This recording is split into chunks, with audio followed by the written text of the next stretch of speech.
ورحمة الله وبركاته. الحمد لله حمدا طيبا كثيرا مباركا فيه. اللهم لك الحمد حتى ترضى، ولك الحمد إذا رضيت، ولك الحمد بعد الرضا. اللهم لا نحصي ثناء عليك أنت كما أثنيت على نفسك يا رب العالمين. أشهد أن لا إله إلا الله وحده لا شريك له، وأشهد أن محمدا عبده ورسوله وصفيه وحبيبه. اللهم صل وسلم وبارك على من لا ينطق عن الهوى إن هو إلا وحي يوحى، سيدنا وحبيبنا محمد بن عبد الله وعلى آله وصحبه ومن والاه. لا حول ولا قوة إلا بالله. أما بعد، أيها الكرام معاشر المسلمين رحمكم الله، أوصيكم مبتدئا بنفسي المقصرة بتقوى الله، وقد فاز المتقون.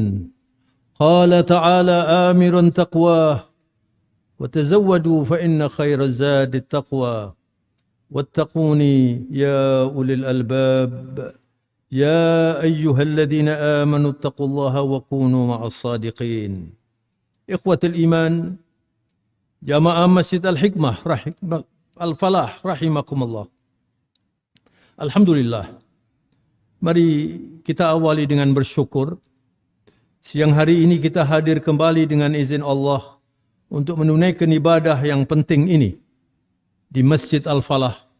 Ibadah Jum'ah adalah ibadah ta'limiyah, ibadah edukatif, ibadah yang sangat tinggi nilainya. Oleh karena itu diawali dengan dua khutbah yang tadi juga sudah diingatkan. Barang siapa berbicara ketika khutbah sudah disampaikan, dia keluar dari masjid ini dan tidak mendapat pahala. Kenapa demikian? Karena begitu pentingnya ibadah Jum'ah ini untuk meningkatkan kualitas iman dan takwa kita. Ma'asyiral muslimin rahimakumullah. Ketika Rasulullah sallallahu alaihi wasallam akan menerima kewajiban kita menunaikan ibadah salat 5 waktu, perintah itu tidak disampaikan oleh Allah ketika Rasulullah berada di bumi seperti halnya peraturan-peraturan yang lain. Tetapi khusus untuk ibadah salat yang sangat penting ini, yang membedakan antara musyrik dan muslim, itu adalah salat. Rasulullah diundang oleh Allah. Jibril datang mengatakan, "Ya Muhammad, innaka mad'uwan li ziyaratis sama." Muhammad, Rasulullah, engkau diundang oleh Allah untuk menghadap, menerima kewajiban yang amat istimewa dan penting ini, merupakan tiang agama, yaitu salat. Lalu ada yang sangat perlu saya sampaikan dalam kesempatan yang penuh berkah ini. Karena tema khutbah Jumat hari ini adalah menggapai berkah di antara cobaan dan fitnah. Yang sekarang di dunia medsos ini, setiap hari kita mendengar hal-hal yang sangat mengganggu keislaman. Fitnah banyak, kebohongan banyak, hoax menjadi terkenal sekarang itu. Bagaimana kita menghadapi kehidupan yang seperti ini, tapi tetap konsisten, tetap bisa menikmati barokah dari Allah. Saudara-saudaraku sekalian, ma'asyiral muslimin rahimakumullah. Rasulullah menghadap Allah di arsy, dan Jibril tidak diberi izin oleh Allah untuk masuk. Hanya satu orang saja, manusia terbaik, manusia termulia, Sayyiduna Rasulul Akram Muhammad sallallahu alaihi wasallam, yang berkesempatan menghadap Allah untuk menerima kewajiban salat. Lalu Allah mengatakan, "Assalamu alayka ayyuhan nabiyyu wa rahmatullahi wa barakatuh." Itu salam Allah kepada manusia terbaik, Rasulullah sallallahu alaihi wasallam. Perlu kita fahami ini. Tidak ada salam yang lebih sempurna dari salam Islam. Ketika saya mengucapkan Assalamualaikum warahmatullahi wabarakatuh, itu artinya saya minta kepada Allah, yang salah satu sifatnya adalah Assalam, sang pemberi keselamatan. Tidak mungkin dunia akan selamat kecuali diberi oleh Allah keselamatan. Umat Islam alhamdulillah sudah menjadi budaya kita mengucapkan salam ini, minta kepada Allah supaya diberi keselamatan, supaya diberi rahmat, supaya diberi barakah.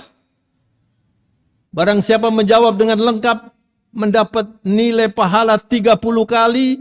Begitu kata baginda Rasulullah SAW. Kalau anda menjawab waalaikumsalam warahmatullahi wabarakatuh, ada barakah di situ, saudara. Hidup tanpa barakah hampa. Kenikmatan tanpa barakah tidak punya nilai. Kita sering mendengar orang mengatakan waktu sekarang semakin cepat. Uang yang banyak pun sulit digunakan dengan baik. Dicabut barangkali oleh Allah barakahnya. La qimata fi ni'ma biduni barakah. Tidak punya nilai kenikmatan yang tidak diberi berkah oleh Allah berapapun banyaknya. Maka ma'asyiral muslimin rahimakumullah, kita perlu mengerti apa barakah itu. Al-barakah huwa an-nama was-sa'adah waz-ziyadah. Barakah itu adalah nilai tambah, tumbuh terus kebaikannya. Dia juga merupakan kebahagiaan. Dia juga merupakan pertumbuhan, pertambahan. Bisa jadi orang itu punya income yang tidak banyak, tapi hidupnya sejahtera. Hidupnya tentram. Anak-anaknya bisa dididik dengan baik. Istrinya solehah. Tapi sebaliknya ada orang yang punya income bermiliar-miliar, tapi gelisah hidupnya. Anaknya sulit dididik. Istrinya juga demikian. Dan itu terjadi di zaman fitnah seperti ini. Barokah juga berarti subutil khair waluzumihi. Kalau Allah memberi barokah, saudara-saudara sekalian saya hormati, kalau diberikan oleh Allah kepada tubuh kita sehat. Kalau diberikan barokah itu oleh Allah kepada harta kita penuh kegunaan. Kalau diberikan kepada ilmu kita akan banyak manfaatnya. Tapi sebaliknya, saudara-saudara sekalian saya hormati, kalau barokah itu diangkat oleh Allah, harta yang banyak pun sedikit kegunaannya. Harta yang banyak pun tidak bisa dimanfaatkan untuk membahagiakan dirinya. Termasuk juga ilmu. Maka, ma'asyiral muslimin rahimakumullah, sungguh barokah adalah minha ilahiyah, ata'un rabbaniyah, al-karam minallah subhanahu wa ta'ala. Barokah adalah anugerah ilahi, anugerah rabbani yang sangat kita perlukan. Dan barokah itu bisa diberikan oleh Allah kepada manusia. Bisa diberikan oleh Allah kepada tempat. Masjid ini adalah tempat yang paling barokah. Bisa diberikan oleh Allah kepada zaman. Hari Jumat ini juga penuh barokah. Juga diberikan oleh Allah kepada Al-Quran. Kitabun anzalnahu ilaika mubarakun. Allahu Akbar. Saudara-saudaraku sekalian saya hormati, Al-Quran itu adalah buku suci yang penuh berkah. Kitabun anzalnahu ilaika mubarakun liyadabbaru ayatihi waliyatadzakkara ulul albab. Al-Quran adalah kitab yang diturunkan kepadamu, yakni Rasulullah sallallahu alaihi wasallam, merupakan kitab yang penuh nilai tambah. Liyadabbaru ayatihi waliyatadzakkara ulul albab. Al-Quran tidak cukup hanya dibaca. Bahkan Al-Quran tidak cukup hanya dihafalkan. Tapi Al-Quran harus ditadabburi, dipikirkan, dimanfaatkan, diimplementasikan. Siapa yang bisa menikmati Al-Quran itu? Ulul albab. Orang-orang yang cendekiawan Qurani. Tidak semua orang pandai bisa menikmati Al-Quran. Walaupun pandai tentang Al-Quran sekalipun, kalau hatinya kotor, tidak akan diberi barokah oleh Allah ilmu tentang Al-Quran itu. Dan manusia yang paling diberkahi oleh Allah adalah Muhammad Sayyidil Mursalin sallallahu alaihi wasallam. Kalau kita membaca Al-Quran, saudara-saudaraku sekalian saya hormati, banyak sumpah Allah. Dan Allah tidak akan menggunakan makhluknya untuk bersumpah kecuali makhluk itu istimewa. Waktu misalnya. Allah bersumpah berulang kali disebutkan oleh Allah, wal asri wan nahari was subhi wal fajri wal laili. Banyak waktu disebutkan oleh Allah dalam Al-Quran. Maksudnya apa? Gunakan waktu itu. Al waktu kasayf illam taqta'hu qata'ak. Waktu itu seperti pedang. Kalau Anda tidak menggunakan, Anda dipenggal oleh pedang itu. Waktu terus berjalan dan kita tidak tahu sampai kapan usia kita. Rasulullah sallallahu alaihi wasallam, pemimpin alam semesta. Tidak ada manusia dijadikan pemimpin melebihi Rasulullah sallallahu alaihi wasallam. Yang mengangkat Rasulullah menjadi pemimpin adalah Allah Subhanahu wa taala. Dan Rasulullah diperintahkan oleh Allah untuk memimpin alam semesta ini, dan misi Rasulullah sallallahu alaihi wasallam adalah rahmatan lil alamin. Wa ma arsalnaka illa rahmatan lil alamin. Wa ma arsalnaka illa kafatan lin nas basyiran wa nadhira walakinna aktsaran nasi la ya'lamun. Begitu Allah berfirman, tidak aku utus engkau Muhammad sallallahu alaihi wasallam kecuali rahmat untuk alam semesta. Yang menikmati rahmat Allah karena hadirnya Rasulullah itu semua manusia, semua makhluk di alam semesta ini dimanapun, mereka orang baik atau orang tidak baik, menikmati rahmat Allah karena kehadiran Sayyidil Mursalin Muhammad sallallahu alaihi wasallam. Dan Rasulullah telah menyelesaikan tugas kepemimpinannya hanya dalam waktu 63 tahun saja, relatif tidak panjang.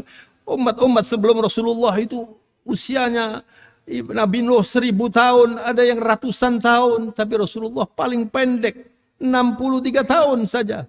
Tapi karena penuh berkah, usia Rasulullah itu penuh berkah, sehingga Allah menggunakan salah satu sumpahnya adalah usia Rasulullah sallallahu alaihi wasallam yang disebutkan oleh Allah dalam surat Al-Hijr 72. Silakan dibuka nanti di rumah. Al-Quran Al-Hijr, surat Al-Hijr nomor 72. Allah berfirman, la'amruka innahum lafi sakratihim ya'mahun. Allahu Akbar, demi usiamu. Allah menjadikan usia Rasulullah yang hanya 63 tahun itu sebagai salah satu sumpahnya. Kenapa?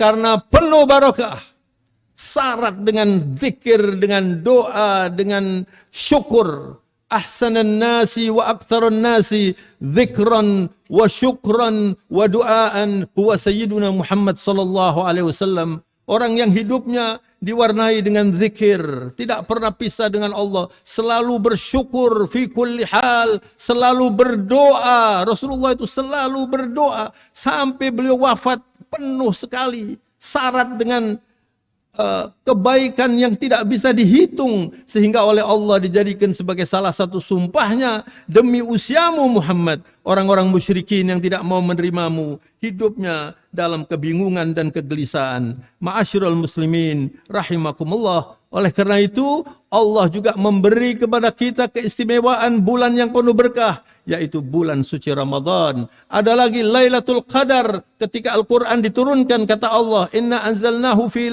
Lailatul Qadar, laila mubarakah, malam yang penuh berkah, sehingga kita kalau berdoa, bertahajud, salat, berzikir pada waktu itu diberi nilai pahala seperti lebih tinggi nilainya dari 1000 bulan. Dan kalau ada pernikahan di dalam Islam, doanya adalah barakallahu lak wa baraka alaik wa jama'a bainakuma fi khair. Didoakan supaya dua manusia yang dipadukan oleh Allah sebagai suami istri ini diberkahi oleh Allah, sehingga walaupun hartanya tidak banyak tapi berkahnya banyak. Apalagi kalau hartanya banyak dan diberkahi, lebih banyak manfaatnya. Tapi ketika barokah itu tidak diberikan, ma'asyiral muslimin rahimakumullah, sudah banyak contohnya. Orang kaya sekalipun bagaimanapun kekayaannya, dia dicapekkan, dibuat susah justru oleh kekayaannya. Dan yang terakhir, saya akan membacakan penyebab Allah yang utama memberikan barakah kepada manusia. Siapa yang paling diutamakan untuk mendapatkan barokah? Atau penyebab yang mana yang paling penting supaya kita ini barokah, hidup kita ini? Silakan nanti dibuka di dalam Al-Quran, surat Al-A'raf, ayat yang ke-96. Jelas sekali ayatnya, walau anna ahlal qura amanu wattaqau, walau anna ahlal qura amanu wattaqau, lafatahna alaihim barakat.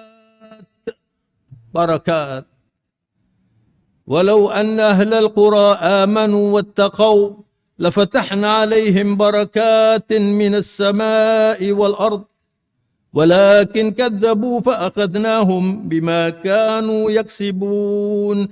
Kalau saja penduduk satu negeri, penduduk satu komunitas beriman dan bertakwa, ini yang selalu didengungkan oleh semua khatib di atas mimbar Jumat. Mari kita perbaiki iman kita, mari kita tingkatkan takwa kita supaya mendapatkan barakah. Apa kata Allah? La fatahna alaihim barakatin minas sama'i wal ard. Allahu akbar. Anda kalau keluar dari masjid ini coba dilihat langit. Betapa megahnya langit itu. Dibuka oleh Allah langit itu. Barakat, bukan barokah, barakat, banyak barokah. Hujan diturunkan tapi tidak menyebabkan kebanjiran. Hujan diturunkan cukup untuk membuat semakin subur tanahnya. Kemudian semakin banyak hasilnya. Kemudian bisa membuat manusia hidup sejahtera. Itu barokah dari Allah. Kemudian wal ard, dari bumi. Banyak sekali dikeluarkan barokah oleh Allah dari bumi. Dan negara kita ini, ma'asyiral muslimin rahimakumullah, negara yang penuh berkah sebenarnya. Luar biasa. Semua hampir ada di negara kita ini, tambang macam-macam ada. Tinggal bagaimana kita mengelola. Sebab apa yang diberikan oleh Allah di bumi itu adalah potensi. Kalau tidak dikonversi menjadi power, dia cuma potensi saja. Saya pernah berceramah di Kalimantan Timur, saya katakan, barangkali kalau di Kalimantan Timur ini, di hadapan banyak pejabat di sana, dimanfaatkan hasilnya luar biasa, sudah bisa mencukupi kebutuhan negara ini semuanya. Luar biasa Kalimantan, apalagi kalau Indonesia semuanya. Jadi kuncinya adalah beriman dan bertakwa. Nanti dibukakan oleh Allah barakat. Walakin kadzabu fa akhadnahum bima kanu yaksibun. Contohnya sudah banyak. Umat-umat sebelum kita ini mendustakan agama, tidak patuh kepada Rasulnya, maka oleh Allah diberi sanksi dan mereka hidupnya sulit. Mudah-mudahan apa yang saya sampaikan ini bermanfaat dan diridhoi oleh Allah Subhanahu wa taala. Semoga kita senantiasa dilimpahi hidayah dan barakah oleh Allah Subhanahu wa taala sampai kita menghadap Allah dalam keadaan husnul khatimah. Salaqallahu bina wa bikum sabilal hidayah wa jannabana wa iyyakum tariqasy syarri wal ghawayah. Nafa'ana Allah wa iyyakum bil Qur'anil azim wa bihajji sayyidil mursalin. Aqulu qawli hadha wa astaghfirullah li wa lakum wa lisairil muslimin wal muslimat fastaghfiru innahu huwal ghafurur rahim.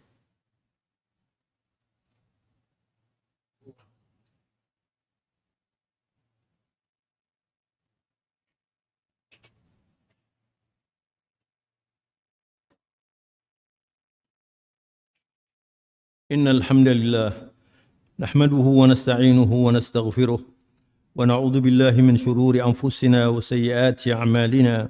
Man yahdihillahu fahuwal muhtadi ومن يضلل فلن تجد له وليا مرشدا. أشهد أن لا إله إلا الله وحده لا شريك له وأشهد أن محمدا عبده ورسوله. إن الله وملائكته يصلون على النبي يا أيها الذين آمنوا صلوا عليه وسلموا تسليما. اللهم صل وسلم وبارك على نبينا محمد نبي الهدى والرحمة وعلى آله وصحبه وسلم تسليما مزيدا. قال تعالى وهو أصدق القائلين يا أيها الذين آمنوا اتقوا الله حق تقاته ولا تموتن إلا وأنتم مسلمون. Hai orang-orang yang beriman, dipanggil, diseru oleh Allah berulang kali, diperintahkan oleh Allah untuk beriman dan bertakwa. Ittaqullah haqqa tuqatih, bertakwalah dengan penuh kesungguhan, belajar tentang al-Islam, kemudian diupayakan hidup ini selalu berpedomankan Al-Quran was sunnah. Itulah kehidupan orang Islam yang ideal. Kemudian dan jangan sampai kedahuluan meninggal dunia sebelum Anda berislam dengan baik. Dan ma'asyiral muslimin rahimakumullah, satu hal yang barangkali menjadi tantangan kita khususnya umat Islam untuk bisa mendapatkan barokah adalah di dalam bermuamalah, di dalam berbisnis. Rasulullah memerintahkan kita untuk bertakwa dalam sebuah hadis yang sahih. Ittaqillah haitsuma kunta, kata Rasulullah. Bertakwalah di mana saja. Jangan hanya di masjid, jangan hanya pada waktu menunaikan ibadah haji, tapi di mana saja. Pada waktu diberi amanat oleh Allah, pada waktu diberi amanat oleh negara, pada waktu diberi tugas, semuanya dikerjakan dengan nuansa ketakwaan. Haitsuma kunta. Kemudian Rasulullah mendidik kita, wa adbi'is sayyi'atal hasanata tamhuha. Kalau Anda merasa berbuat salah, cepat ditutup dengan perbuatan yang baik, maka perbuatan yang baik itu bisa menghapus kesalahan kita dengan bertobat. Kemudian yang ketiga, wa khaliqin nasa bi khuluqin hasan. Berinteraksi dengan siapapun itu gunakan akhlak yang baik. Dan terutama di dunia bisnis. Para pebisnis setiap hari berinteraksi. Dan hidup ini memang interaksi. Oleh karena itu ketika Rasulullah ditanya, "Ma huwa din ya Rasulullah?" Apa agama ini? Nabi tidak menjawab sholat, puasa, zakat, haji, dan seterusnya. Tidak. Tapi menjawab, ad-dinu husnul khuluq. Agama itu adalah akhlak yang mulia. Bagaimana Anda bertemu dengan orang? Bagaimana Anda berjanji? Bagaimana Anda melaksanakan jual beli? Bagaimana Anda hutang, dan seterusnya? Kalau Anda melaksanakan semua interaksi ini dengan baik, maka insya Allah akan dimudahkan semua urusan kita dan diberi barokah oleh Allah. Hanya satu saja yang ingin saya sampaikan, dan ini merupakan yang saya katakan tantangan bagi umat Islam, adalah riba. Al-Quran dengan jelas Allah menyatakan, barang siapa berbisnis dengan cara ribawi, maka Allah akan mengangkat barokahnya.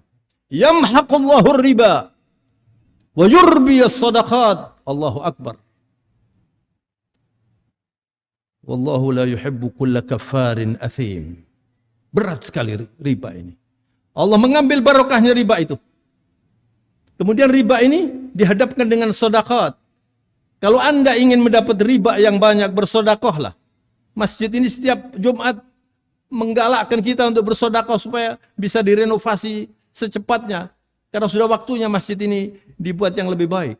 Itu akan membuat kita mendapatkan riba yang halal, yang bersih dari Allah. Yamhaqullahu riba wa yurbi as-sadaqat. Wallahu la yuhibbu kulla kafarin athim. Allah tidak suka dengan orang yang kufur. Berat sekali. Dan athim itu orang yang banyak berbuat dosa. Maka saudara-saudara, mari kita berdoa kepada Allah Subhanahu wa taala supaya dimudahkan oleh Allah. Kita hidup dengan cara yang Qur'ani. Kita hidup seperti yang diajarkan oleh junjungan kita Rasulullah SAW. Dan kita diberi barokah oleh Allah. Dan jangan mendekati hal-hal yang membuat kita dihabiskan barokahnya oleh Allah. Di antaranya yang paling mengerikan adalah riba. Silakan dibaca surat Al-Baqarah ayat 276. Itu adalah statement Allah yang sangat tegas bagi mereka yang mau mendapatkan barokah agar menjauhi cara-cara yang ribawi. Allahumma ighfiril muslimin wal muslimat wal mu'minin wal mu'minat al ahya'i minhum wal amwat innaka karimun sami'un qaribun mujibud da'wat wa qadiyal hajat ya arhamar rahimin. Allahumma salli wa sallim wa barik ala sayyidil mursalin nabiyina Muhammad وعلى آله وصحبه والتابعين أجمعين.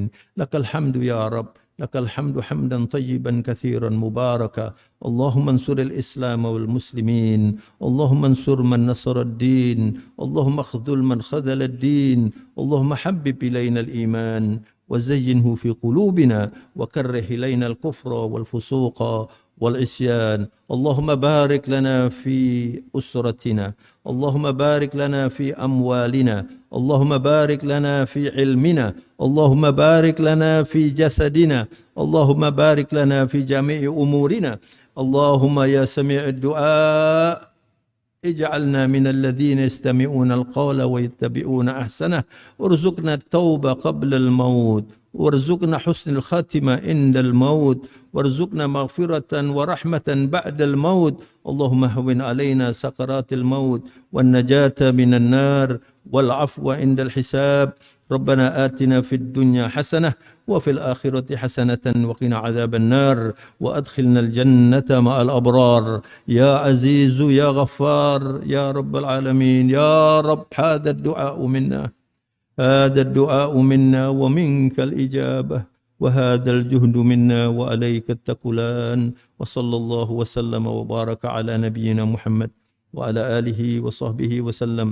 سبحان ربك رب العزة عما يصفون وسلام على المرسلين والحمد لله رب العالمين آمين. عباد الله إن الله يأمر بالعدل والإحسان وإيتاء ذي القربى وينهى عن الفحشاء والمنكر والبغي يعظكم لعلكم تذكرون.